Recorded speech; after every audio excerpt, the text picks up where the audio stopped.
Hello guys, new ময়না কৃষি চ্যানেলের পক্ষ থেকে জানাই আন্তরিক শুভেচ্ছা।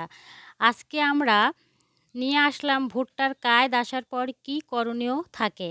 আমি আপনাদের ভুট্টার জমিটা দেখাচ্ছি। দেখেন কি সুন্দর ভুট্টা চাষ করা হয়েছে। যে সকল কৃষক ভাইরা আছেন আপনারা ভুট্টা চাষ করতে পারেন, এতে অল্প খরচে বেশি লাভবান হওয়া যায়। আপনাদের একটি আদর্শ জমি বেছে নিতে হবে, যে জমিতে পানি, বৃষ্টি বা সেচের পানি বেঁধে না থাকে, তাহলে সেই জমিতে ভুট্টা চাষ অনেক ভালো হবে।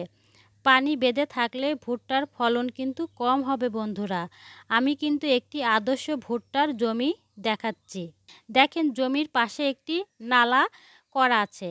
আমরা অনেকে বলে থাকি ড্রেন করা।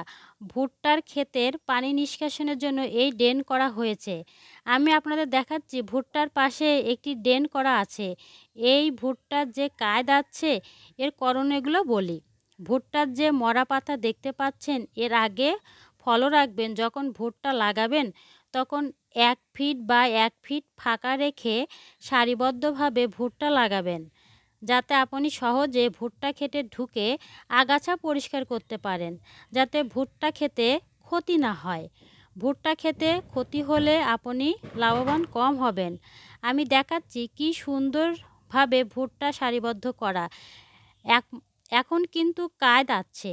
এই সময় আপনাদের করণীয় ভুট্টা ক্ষেতের আগাছা পরিষ্কার করতে হবে। তাতে ভুট্টার কাঁধগুলো নষ্ট হবে না, পোকা লাগবে না, কোনো সমস্যা দেখা দিবে না। এতে ভুট্টার অনেক ফলন হবে এবং আপনারা লাভবান হবেন। আমি দেখাচ্ছি কি সুন্দর ভুট্টার কাঁধ আছে এবং প্রত্যেকটি ভুট্টারই কাঁধ আসবে। এটা আপনাদেরকে অবশ্যই ভুট্টার কাঁধ আসার সাথে সাথে ভুট্টার ক্ষেতটি আগাছা পরিষ্কার করতে হবে, তা না হলে ভুট্টা নষ্ট হয়ে যাবে। আমি দেখাচ্ছি, যদি আগাছা পরিষ্কার না করেন তাহলে এভাবে ভুট্টা নষ্ট হয়ে যাবে। যখন আগাছা পরিষ্কার করবেন বা করে দিবেন তখন প্রত্যেকটি ভুট্টায় কাঁধ আসবে ভালোভাবে।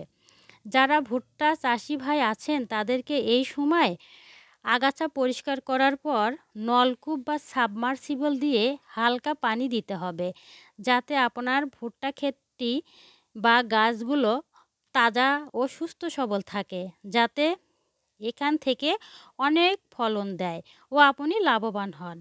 এই মুহূর্তে যদি সেচ দেওয়া যায় তাহলে গাছগুলো সুন্দর তরতাজা হবে এবং অধিক ফলন দিবে। যারা ভুট্টা চাষি ভাই আছেন তারা অবশ্যই এই নিয়মগুলো পালন করবেন। আগাছা পরিষ্কারের আগে যদি সেচ দেন তাহলে আপনাদের ভুট্টা খেতে ক্ষতি হবে। ভুট্টা গাছটি হেলে পড়ে যাবে, কাঁধগুলো নষ্ট হয়ে যাবে, ফলে আপনার ক্ষতি হবে। আমি আবারও বলছি, অধিক ফলন পেতে হলে এই সময় আগাছা পরিষ্কার করে হালকা সেচ দিয়ে দিবেন, ফলে আপনার ফলন দ্বিগুণ হবে, অল্প খরচে অধিক ফলন হবে। ভিডিওটা ভালো লাগলে অবশ্যই লাইক, সাবস্ক্রাইব ও ফলো করবেন। ধন্যবাদ সবাইকে।